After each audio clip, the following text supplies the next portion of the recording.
جیسا کہ یہاں اللہ تعالیٰ کہتا ہے کسی نبی نے ایسا کہا ہی نہیں، جو جس نے بھی ایسی بات کی وہ غیر نبی تھا۔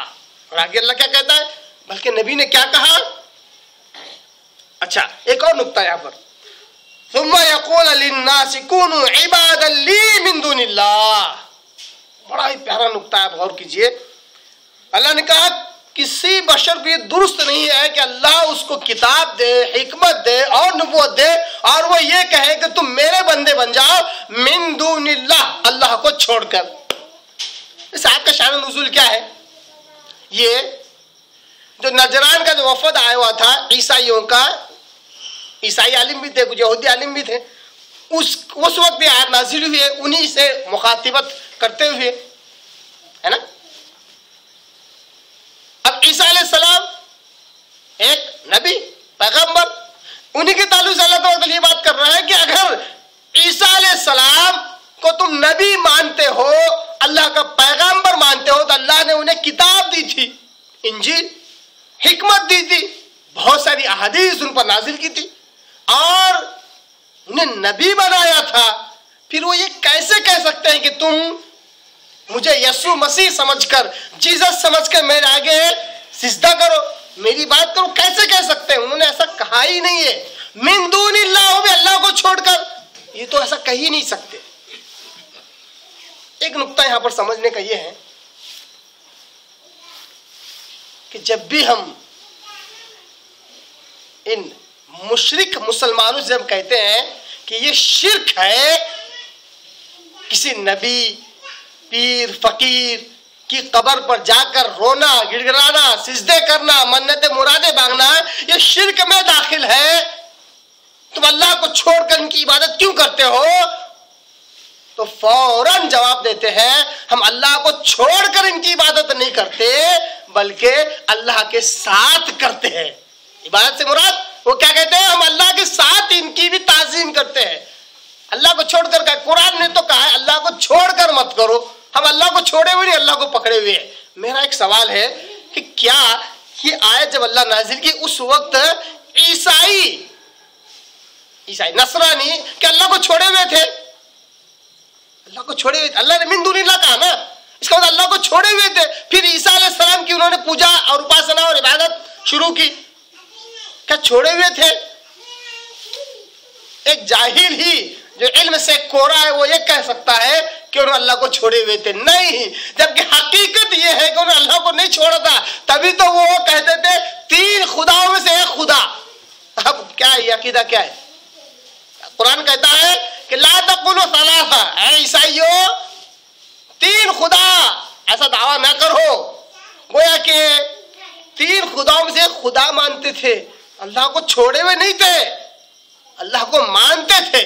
اتنا ہی نہیں، آج بھی میں بارہا یہ کہتا ہوں، ان کے بائبل میں آج بھی یہ جملہ لکھا ہوا ہے کہ جب یسوع مسیح کو ان کے مطابق صلیب پر جب چڑھایا جا رہا تھا تو یسوع مسیح نے اپنے ہیبرو لینگویج میں کہا تھا اللہ اللہ لما شبختنی،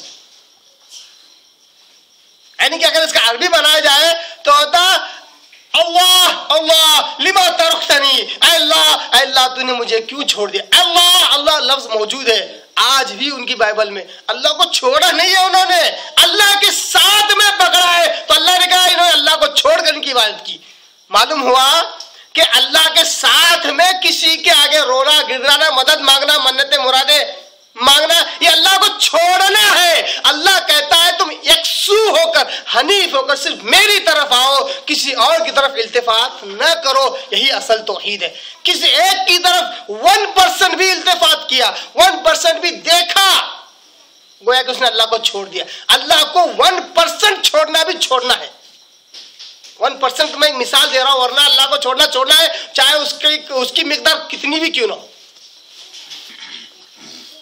معلوم ہوا کہ یہ اللہ کو چھوڑ کر ہی ان سے منتیں مرادیں مانگنا ہے، بھلے اللہ کے ساتھ کیوں نہ کہا جائے۔ اور عقیدے میں آخر فرق ہے کیا؟ عقیدے میں فرق کیا ہے؟ جب ان مشرک مسلمانوں سے، جو نام نہاد مسلمان، جب ان سے کہا جاتا ہے کہ تم ان کے آگے کیوں روتے ہو، کیوں گڑگڑاتے ہو، کیوں سال میں ایک مرتبہ گیارہویں کرتے ہو، کیوں ایسے کام کرتے ہو جس سے تمہارے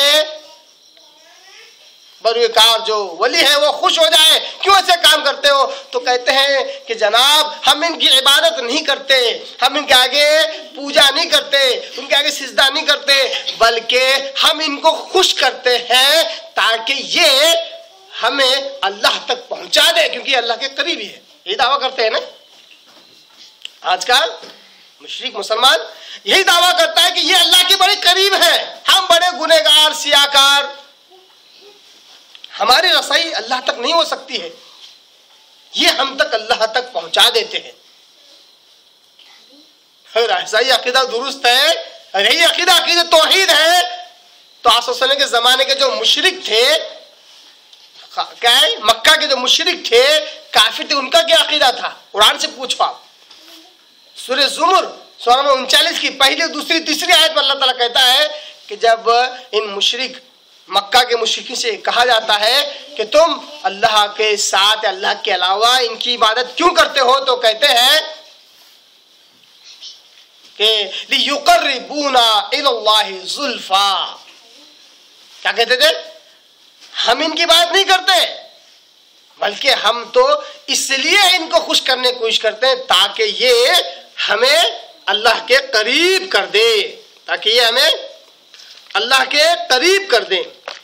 سورہ زمر سورہ نمبر 39 کی جو پہلی آیت ہے، پہلی دوسری بڑی پیاری آیت ہے، تنزیل الکتاب من اللہ العزیز الحکیم، یہ کتاب نازل کی گئی ایک زبردست اللہ کی طرف سے جو حکمت والا ہے۔ اِنَّا أَنزَلْنَا إِلَيْكَ الْكِتَابَ بِالْحَقِّ، اے محمد صلی اللہ علیہ وسلم ہم نے اس کتاب کو آپ کی طرف پورے حق اور سچائی کے ساتھ نازل کیا ہے۔ فَاعْبُدِ اللَّهَ مُخْلِصًا لَهُ الدِّينَ، خالص اللہ کی عبادت کرنا، اپنا دین خالص اسی کے لیے کر کے، اپنی عبادت، اپنا رخ، اپنی شریعت، سب کچھ اس کے لیے خالص کر کے اس کی عبادت کرنا۔ اللہ سن لو، اچھی طرح کان کھول کر سن لو، للہ الدین الخالص، سارے عبادت کے طور طریقے خالص اللہ کے لیے، دین خالص اللہ کا ہے۔ والذین اتخذوا من دونہ اولیاء، کیا آیت ہے زبردست، والذین اتخذوا من دونہ اولیاء، وہ لوگ جو اس کو چھوڑ کر دوسرے اولیاء پکڑ لیتے ہیں، یہی عربی ترجمہ ہے۔ وہ لوگ جو اس اللہ کو چھوڑ کر دوسرے اولیاء پکڑ لیتے ہیں، دوسرے مددگار پکڑ لیتے ہیں تاکہ ان کی دنیاوی زندگی میں کام آ سکیں، ان سے پوچھا جاتا ہے کہ تم اللہ کے علاوہ ان کو کیوں پکڑے ہوئے ہو، کیوں ان کا دامن پکڑے ہوئے ہو؟ تو وہ کہتے ہیں ما نعبدہم الا لیقربونا الی اللہ زلفا، وہ کہتے تھے ما نعبدہم، ہم ان کی عبادت نہیں کرتے۔ مکہ کے مشرک بولتے تھے، پھر مشرک کیوں ہوئے؟ پھر ایسے عقیدے ہی کی وجہ سے مشرک ہوئے۔ وہ کہتے تھے ما نعبدہم، ہم ان کی عبادت نہیں کرتے، الا مگر یہ کہ لیقربونا الی اللہ زلفا، کہ یہ ہمیں اللہ کے قریب کر دیتے، اس لیے ہم ان کے آگے سجدہ کرتے ہیں۔ آج ایک مسلمان کیا عقیدہ رکھتا ہے، کیا دعویٰ کرتا ہے؟ وہ بھی یہی دعویٰ کرتا ہے۔ معلوم ہوا من دون اللہ کا جو معنی اور مفہوم ہے، اللہ کو چھوڑ کر سے مراد یہ ہے کہ اللہ کو چھوڑ کر سے مراد اللہ کے ساتھ میں بھی اگر کسی کے آگے سجدہ کیا جائے وہ اللہ کو چھوڑنا ہی ہے۔ وَلَكِن كُونُوا رَبَّانِيِّينَ بِمَا كُنتُمْ تُعَلِّمُونَ الْكِتَابَ، بلکہ اللہ تعالیٰ جس بشر کو، جس انسان کو کتاب دے، حکمت دے اور نبوت سے نوازے، وہ تو یہ کہتا ہے کونوا ربانیین، تم اللہ والے بن جاؤ، رب والے بن جاؤ۔ کیوں اس طرح کہتا ہے وہ بشر، وہ نبی اپنی امت کو، اپنے ماننے والوں کو کیوں یہ کہتا ہے کہ تم رب والے بن جاؤ؟ اس کی وجہ اللہ تبارک تعالیٰ نے یہ نہیں بتایا صرف کہ اللہ تبارک تعالیٰ انہیں کتاب دیتا تھا، حکمت دیتا تھا، نبی ہوتے تھے، صرف یہ وجہ نہیں ہے۔ بما کنتم تعلمون الکتاب،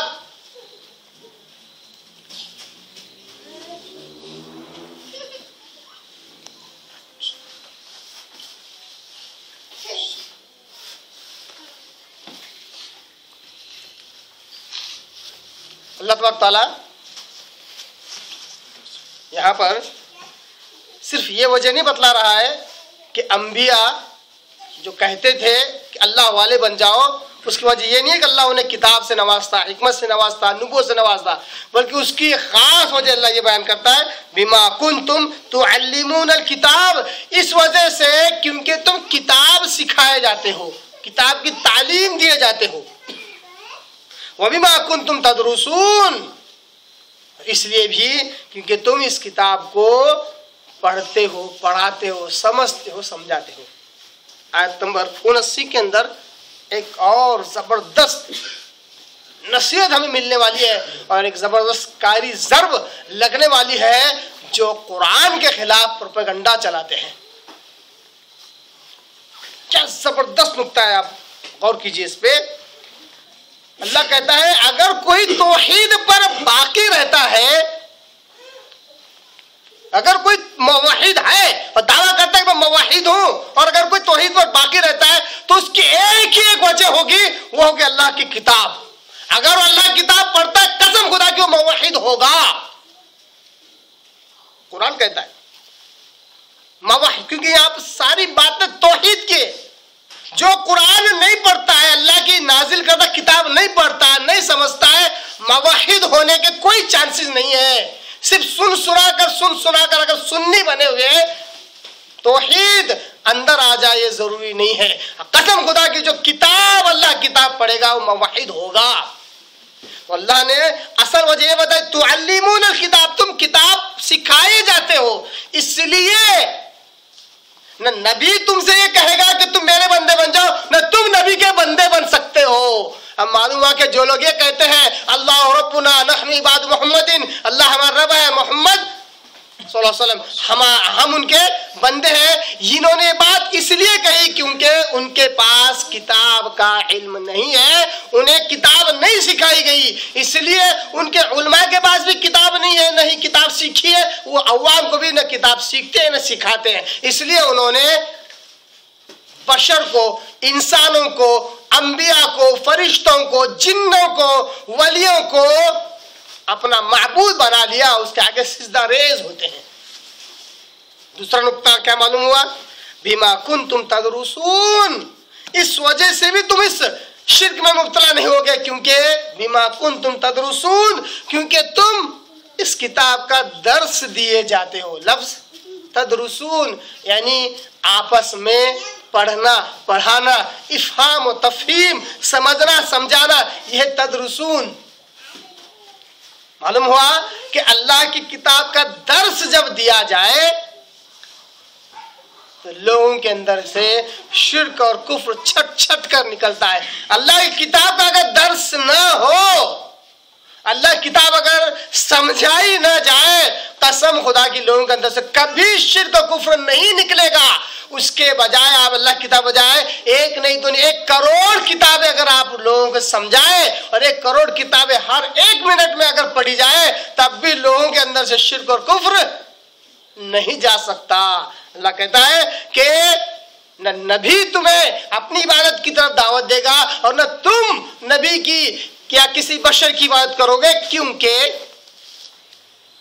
تم کو اللہ کتاب کی تعلیم دی جاتی ہے اور تمہارے آگے اس کتاب کی اس کتاب کا درس بھی دیا جاتا ہے، اس کتاب کا درس بھی دیا جاتا ہے تمہارے آگے۔ اب اس آیت سے ایک بات یہ معلوم ہوئی کہ بہت سارے مسئلے میں نے بیان کر دیا، ایک اور اہم مسئلہ اس آیت سے، آیت نمبر 80 سے معلوم ہوا کہ نبیوں کو، دیکھیے غور کیجیے، نبیوں کو اور انبیاء کے وارثین کو، اب انبیاء کے وارث ہے کون؟ نبیوں کو اور انبیاء کے وارثین یا انبیاء کی وراثت رکھنے والوں کو یہ شان نہیں دیتا کہ وہ بندوں کو بندوں کی غلامی کا حکم دے۔ انبیاء اور انبیاء کے وارث یعنی کہ علماء، مشائخ، مفتیان کرام، ان کو یہ شان نہیں دیتا، ان کے لیے درست نہیں ہے کہ وہ بندوں کو بندوں کی غلامی کا حکم دے۔ ایسی مسئلہ نکلا حالانکہ اس میں علماء کا تذکرہ نہیں ہے، مگر انبیاء کا علم جن کے پاس ہوتا ہے وہ انبیاء کے وارث ہوتے ہیں، یعنی کہ علماء. تو علماء کو بھی حق نہیں ہے کہ کسی کے آگے ایسی شعلہ بیانی کے ساتھ تقریر کریں کہ لوگ ربانی بننے کے بجائے بشری بن جائے، کسی انسان کے ماتحت میں آ جائے. یہ بھی بالکل روا نہیں، جائز نہیں. اگر کوئی کرتا ہے تو یقین جانیے نہ وہ نبیوں میں سے جس طرح نہیں ہے اسی طرح انبیاء کے وارثین میں سے بھی نہیں ہے، بھلے ہی وہ کسی مدرسے سے سند یافتہ کیوں نہ، عالم فاضل مفتی قاری اور پتہ نہیں کیا کیا کچھ کیوں نہ ہو، وہ انبیاء کے وارثین میں سے نہیں ہے. انبیاء کے وارثین میں سے اگر ہوتا تو وہ لوگوں کی غلامی کی دعوت نہیں دیتا. آج آپ دیکھ سکتے ہیں فرقہ پرستی کا جو سب سے بڑا نقصان، فرقہ پرستی کا، جماعتوں میں بٹنے کا، مسلمانوں کا سب سے بڑا نقصان اگر ہوا ہے تو یہی ہے کہ لوگ ربانی، رب والے بننے کے بجائے کسی انسان کے ہو کر رہتے ہیں. پوچھا جاتا ہے کون ہے تم، تو ہم فلاں کے ماننے والے. شرم آتی ہے، شرم آتی بولنے کو. قرآن کہتا ہے کہ جب بھی کسی نبی نے دعوت دی کہا کونو ربانی، تو اللہ والے بنو. آج مسلمان پوچھا تو تم کون ہیں، ہم فلاں کے ماننے والے، ہم فلاں کے ماننے والے، ہم فلاں. کسی نہ کسی ایک شخص کا نام لیے بغیر رہ نہیں سکتے، بشر کا، انسان کا. اور حیرت در حیرت یہ ہوتی ہے، بڑی پریشانی عجیب سی ہوتی ہے، کبھی کسی صحابی کا نام نہیں لیں گے، تابعی کا نام نہیں لیں گے، تابعین کا، سب بعد کے بڑے بڑے لوگوں کے نام لیں گے. میں ان لوگوں کی طرف طنز نہیں کر رہا ہوں، میں ان لوگوں کی طرف طنز کر رہا ہوں جو ربانی بننے کے بجائے کسی انسان کے بنے بیٹھے ہیں. اسی لیے تو فرقہ پرستی میں بٹے ہوئے ہیں، فرقوں میں بٹے ہوئے ہیں. ورنہ مسلمان کے فرقے ہوتے ہی نہیں تھے. کیسے ہوں گے؟ کیوں ہوں گے؟ کیوں ہوں گے؟ جب آپ اللہ کی کتاب مانیں گے تو ظاہر سی بات ہے ربانی بنیں گے، آپ رب والے بنیں گے. اور جو کتاب ہے وہ خود حکم دیتی ہے کہ میرے رسول کی اطاعت کرو. آپ اطاعت کر رہے ہیں، عبادت نہیں کر رہے ہیں. اسی آیت کے مطابق آپ نبی کی اطاعت کر رہے ہیں، عبادت نہیں کر رہے ہیں، ہے نا؟ آپ صرف اطاعت کر رہے ہیں. تو ظاہر سی بات ہے نبی کی اطاعت کرنے پر بھی آپ ربانی، جیسے کہ ویسے ربانی ہیں، آپ رب والے ہیں. اب یہاں کیا ہو گیا، جب لوگوں کے آگے یہ بات پیش کی جاتی ہے تو ایک اور اعتراض پیش کرتے ہیں، منطق، دماغ. کیا کریں گے، زیادہ دماغ ہے لوگوں کے پاس. عوام نہیں، خواص کا بھی یہی حال ہے. کہتے ہیں ہم بھی یہی کام کر رہے ہیں، اگر ہم فلاں امام کو مانتے ہیں تو ہم ان کی اطاعت کر رہے ہیں. اللہ کے بندو، اللہ نے قرآن میں کیا کہا بھول گئے؟ سورہ توبہ سورہ توبہ کے آیت نمبر 31 میں اللہ کہتا ہے اتخذوا احبارهم ورهبانهم اربابا من دون الله والمسيح ابن مريم وما امروا الا ليعبدوا الها واحدا لا اله الا هو سبحانه عما يشركون. اس کی کافی تفصیل میں نے اس سے پہلے ہی سنن ترمذی کے حوالے سے اور غالباً مسند عبدالرزاق وغیرہ کے حوالے سے میں نے اس کی بہت زبردست تشریح آپ کے آگے رکھی تھی. سورہ توبہ کی آیت نمبر 31 کے مطابق کہ اللہ کہتا ہے اتخذوا احبارهم ورهبانهم اربابا من دون اللہ، کہ ان لوگوں نے اپنے علماء، اپنے مشائخ کو، اپنے بڑوں کو اللہ کے علاوہ رب بنا لیا، اللہ کو چھوڑ کر رب بنا لیا. اور وہاں پر ایک صحابی موجود ہے جو عیسائیوں کے بہت بڑے فادر تھے، عالم تھے. ان کے گلے میں سونے کا وطن تھا، کیا کہتے ہیں، سونے کا کراس تھا. آپ صلی اللہ علیہ وسلم نے کہا یہ کیا، یہ بت نکال دو اس کو اپنے گلے سے. نکالا، پوچھا اللہ کے رسول آپ نے ابھی کون سی آیت پڑھی؟ آپ کہتے ہیں کہ ہم لوگ اپنے علماء اور مشائخ کی عبادت کرتے ہیں، ہم نے انہیں رب بنایا، ہم تو عبادت نہیں کرتے ان کی. عبادت کرنا گویا کہ رب بنانا گویا کہ عبادت کرنا، ہم تو نہیں کرتے. آپ صلی اللہ علیہ وسلم نے کیا زبردست جواب دیا. آپ صلی اللہ علیہ وسلم نے پوچھا کیا تم تمہارے علماء اور مشائخ کی حلال کردہ چیزوں کو حلال نہیں سمجھتے؟ کہاں سمجھتے؟ ان کے حرام کردہ چیزوں کو تم حرام نہیں سمجھتے؟ کہاں سمجھتے؟ یہی تو رب بنانا ہے، یہی تو رب بنانا ہے. ہم تو نبی کریم صلی اللہ علیہ وسلم، حضرت محمد مصطفیٰ صلی اللہ علیہ وسلم کو بھی رب نہیں بناتے، کیونکہ ان کی بھی حلال کردہ چیزوں کو حلال، حرام کردہ چیزوں کو حرام نہیں سمجھتے، کیونکہ وہ خود بھی انہوں نے خود بھی ایسا نہیں کیا. شریعت سازی کا حق صرف اللہ کا ہے اور وہی رب ہے. جس کے ہاتھ میں شریعت سازی کا حق ہوتا ہے وہ رب ہوتا ہے.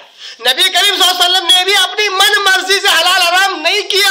انہوں نے صرف اللہ کے احکامات ہم تک پہنچائے, اس احکام کو ہم لیتے ہیں. ہم نے کبھی یہ دعویٰ نہیں کیا کہ نبی کریم صلی اللہ علیہ وسلم نے فلاں چیز کو حلال کیا تو حلال ہوگی, فلاں چیز کو حرام کیا تو حرام ہوگی. نہیں, نبی نے جو کچھ بات کہی وما ينطق عن الهوى ان هو الا وحی یوحى, اللہ کہتا ہے خود نبی کی شان میں, میرا نبی کبھی اپنی من مرضی سے کوئی بات نہیں کرتا, جو کچھ وہ کرتا ہے وحی کی روشنی میں کرتا ہے. تو گویا کہ نبی کو بھی ہم نے یہ حق نہیں دیا. پھر نبی تو دور کی بات, ایک کسی امام کو, کسی پیر کو, کسی فقیر کو یہ حق دے دینا کہ شریعت سازی کا حلال حرام قرار دے دے, تو یہ رب بنانا نہیں تو کیا ہے, ان کی بات کرنا نہیں تو کیا ہے.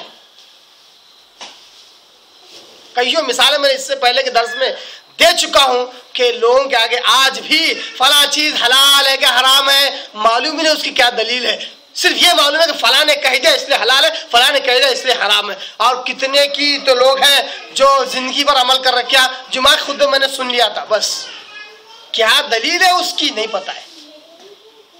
حلال اور حرام کو سمجھنے کے لیے, شریعت کی باتوں کو سمجھنے کے لیے دلیل بہت اصل ہے, بہت امپورٹنٹ ہے.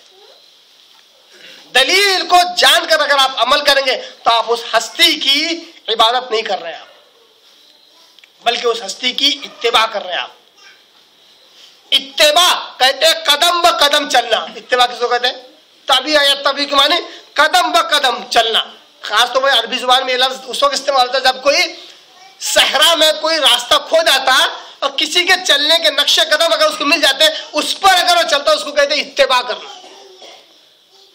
اب لوگ بولتے ہیں ہم بھی امام کی اتباع کرتے ہیں, ہم شافعی ہیں, ہم حنبلی ہیں, ہم حنفی ہیں, ہم بھی اتباع کرتے ہیں. پوچھا جاتا ہے کہ اچھا اتباع کرتے ہیں, اس مسئلے کی کیا دلیل ہے؟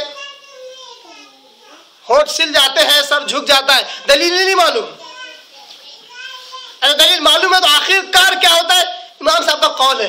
ارے امام صاحب کا قول کا اوپر سے آسمان سے آیا, کسی نے کسی چیز کی روشنی میں بولے ہوں گے, قرآن کی آیت کی روشنی میں بولے ہوں گے, حدیث کی روشنی میں بولے ہوں گے, کوئی تو دلیل ہوگی.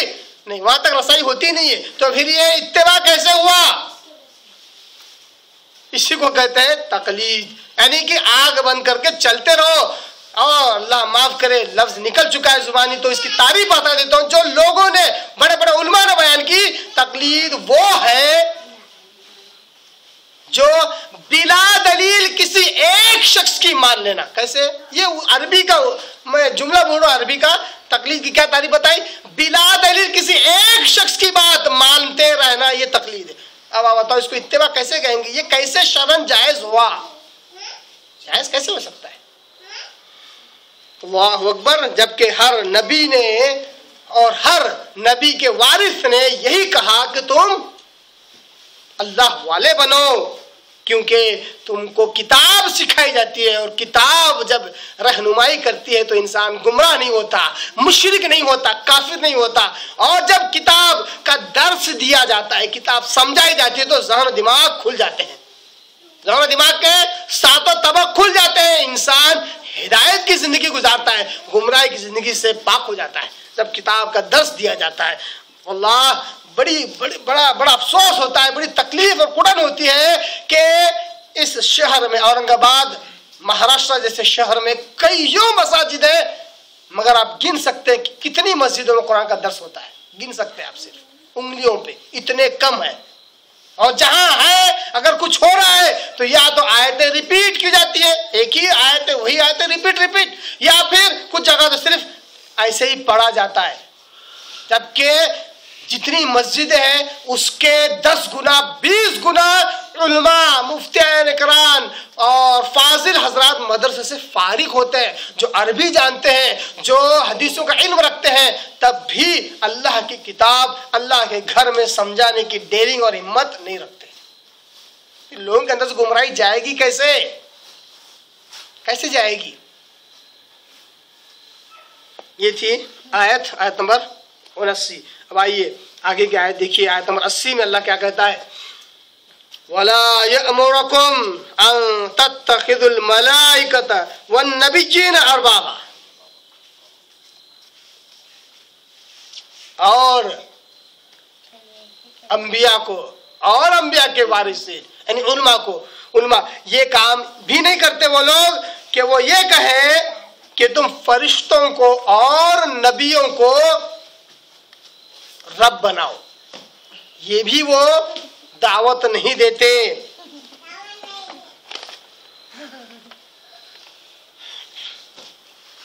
یأمرکم بالکفر، کیا وہ فرشتوں کو نبیوں کو رب بنانے کی دعوت دے کر تمہیں کفر کی دعوت دیں گے؟ بعد اذ انتم مسلمون، جبکہ تم مسلمان ہو چکے ہو، اسلام لا چکے ہو، تو کیا تمہیں کفر کی دعوت دیں گے؟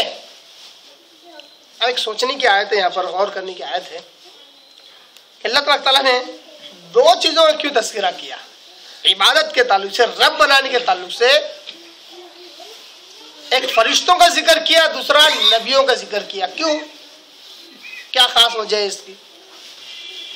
چاہتا اللہ تعالیٰ بہت ساری مخلوقات ہے اللہ کی، جیسا کہ سورج کی بات کی جاتی ہے، چاند کی بات کی جا رہی ہے، پیڑ پودوں کی بات کی جا رہی ہے، پوجا اپاسنا کی جا رہی ہے، ان کا ذکر اللہ نے نہیں کیا۔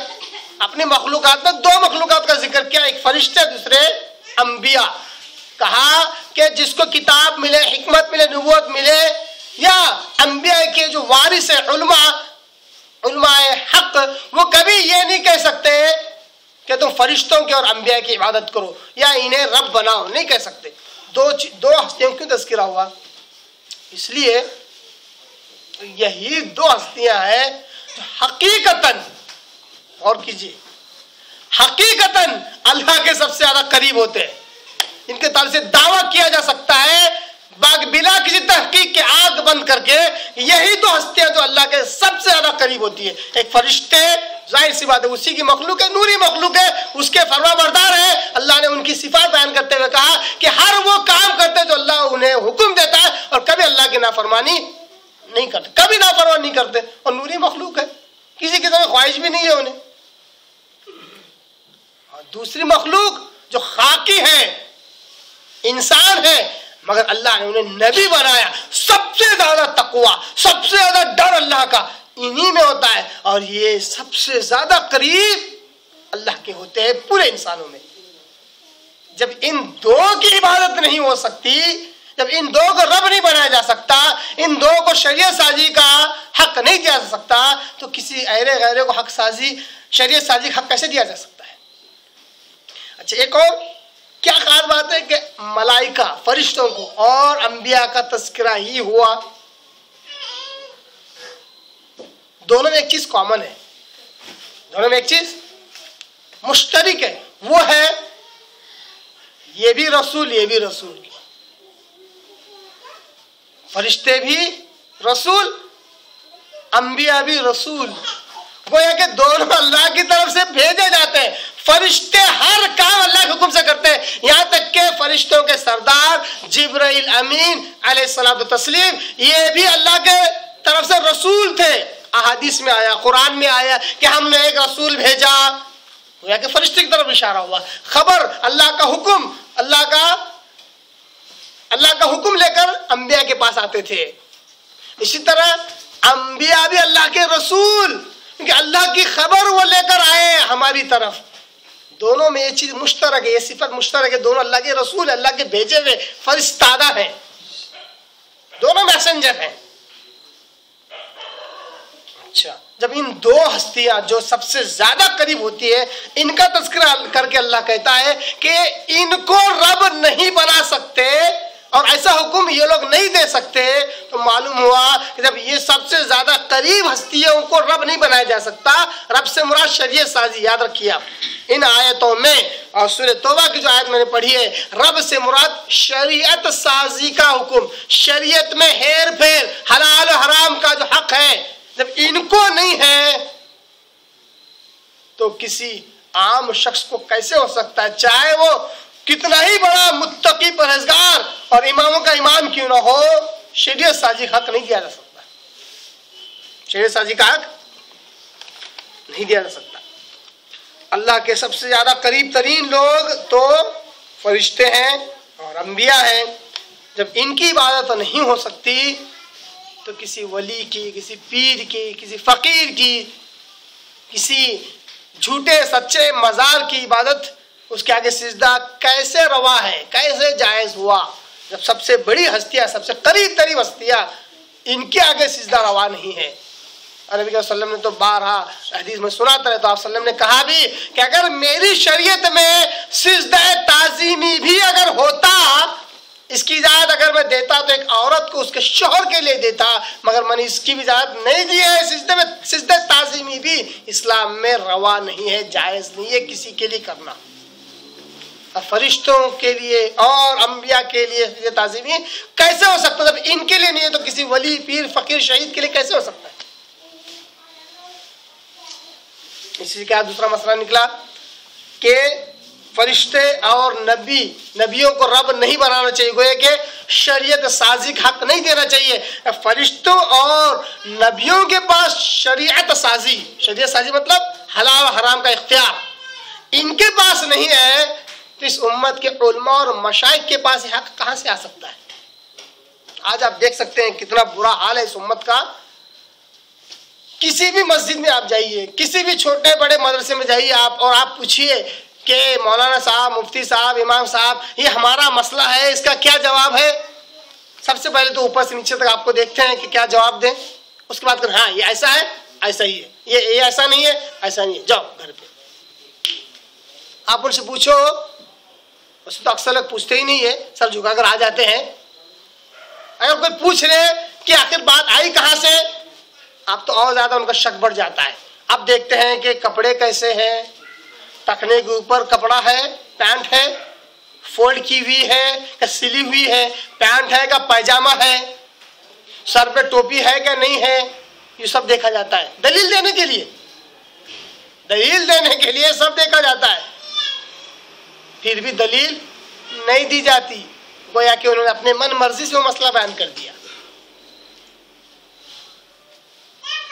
کئیوں مسائل ایسے ہیں کہ آج امت محمدیہ انہیں حلال سمجھ کر کر رہی ہے، اور کئیوں مسائل ایسے ہیں جسے حرام سمجھ کر چھوڑ رہی ہے، جبکہ شریعت میں ایسا کوئی مسئلہ نہیں بیان کیا گیا ہوتا ہے۔ کئیوں مسائل جس کی وجہ سے آج امت محمدیہ پریشانی میں ہے اور بے جا بوجھ کے نیچے دبی ہوئی ہے۔ اللہ تبارک تعالیٰ نے بڑی پیاری آیت ایک جگہ پر اللہ نے کہا کہ ہم نے ہمارے نبی کو بھیجا اس لیے ہے تاکہ جو لوگ اپنے اوپر بیجا توق ڈال لیتے ہیں، اپنے گلے میں بیجا بوجھ ڈال لیتے ہیں، رسم و رواج کے، دوسرے کیا کہتے ہیں بدعتوں کے، اس سے انہیں آزاد کرے۔ نبی آتا ہے صحیح راہ بتلا کر بیجا چیزوں سے الگ کرنے کے لیے، اور آج پھر بھی امت اگر بیجا چیزوں میں ملوث ہے، مطلب نہ اللہ کے احکامات ان کے پاس ہے، نہ نبی کے احکامات ان کے پاس ہے، تو گویا کہ فرشتوں اور نبیوں کی طرف بلانا اور ان کی عبادت کے لیے حکم دینا یہ کفر ہے۔ جیسا اللہ کہتا ہے یہ امرکم بالکفر بعد اذ انتم مسلمون، مسلمان ہونے کے بعد ان کی طرف بلانا اگر یہ کفر ہے، تو کسی ولی کے لیے بلانا، کسی پیر فقیر کے لیے بلانا، یا سردار الاولیاء کی طرف بلانا، درگاہوں کی طرف بلانا، مزاروں کی طرف بلانا، یہ کفر شرک نہیں تو کیا ہے؟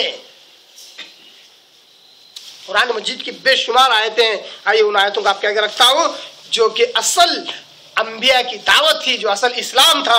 اللہ تبارک تعالیٰ سورہ انبیاء کی آیت نمبر 25 میں اللہ کہتا ہے وَمَا أَرْسَلْنَا مِن قَبْلِكَ مِن رَسُولٍ إِلَّا نُوحِي إِلَيْهِ أَنَّهُ لَا إِلَهَ إِلَّا أَنَا فَاعْبُدُونِ۔ اللہ کہتا ہے وَمَا أَرْسَلْنَا مِن قَبْلِكَ مِن رَسُولٍ، اے محمد صلی اللہ علیہ وسلم ہم نے آپ سے پہلے کوئی رسول ایسا نہیں بھیجا کہ جس کی طرف ہم نے یہ وحی کی ہو أَنَّهُ لَا إِلَهَ إِلَّا، کہ اللہ کے علاوہ کوئی عبادت کے لائق نہیں، انا فعبدون، اور سن لو عبادت کا حقدار صرف میں ہی ہوں، انا فعبدون، کہ میری ہی عبادت کی جائے۔ اللہ چاہتا ہے خاص اللہ کی عبادت کی جائے، کسی بھی مخلوق کی عبادت نہ کی جائے۔ عبادت سے مراد رونا، گڑگڑانا، سر پٹکنا، منتیں مرادیں مانگنا، یہ سب عبادت میں داخل ہے۔ دعائیں کرنا، آپ صلی اللہ علیہ وسلم نے کہا دعا کیا ہے؟ الدعاء هو العبادہ، دعا اصل عبادت ہے۔ آج غیروں کے آگے، مردوں کے آگے ہاتھ اٹھا کر دعائیں کرتے ہیں اور سمجھتے ہیں ہم تو کیا ہے اولیاء اللہ سے اچھے تعلقات رکھ رہے ہیں، ان کی عزت کر رہے ہیں، ان کی شان میں توہین نہیں کرنا چاہتے. یہ عبادت میں داخل ہے. دعائیں کرنا, منت مرادیں مانگنا, مدد مانگنا. اسی طرح سورہ نحل سورہ نمبر 16 کی آیت نمبر 36 میں اللہ کہتا ہے وَلَقَدْ بَعَثْنَا فِي كُلِّ أُمَّةٍ رَسُولًا. اللہ کہتا ہے ہم نے ہر امت میں ایک رسول بھیجا. کیوں بھیجا اور کیا دعوت دے کر بھیجا؟ ان اعبدوا اللہ. وہ ہر رسول آتا اپنی امت سے یہی کہتا ہے کہ اللہ کی عبادت کرو. وَاجْتَنِبُوا الطَّاغُوتَ, اور شیطانی کاموں سے اور شیطان سے بچو. طاغوت یعنی بت, وثن, اسٹیچو, مورتیاں, ان سے بچو, قبروں سے بچو. یہی دعوت دینے کے لیے انبیاء آیا کرتے تھے. اسی طرح سورہ زخرف کی آیت نمبر 45 میں اللہ کہتا ہے وَاسْأَلْ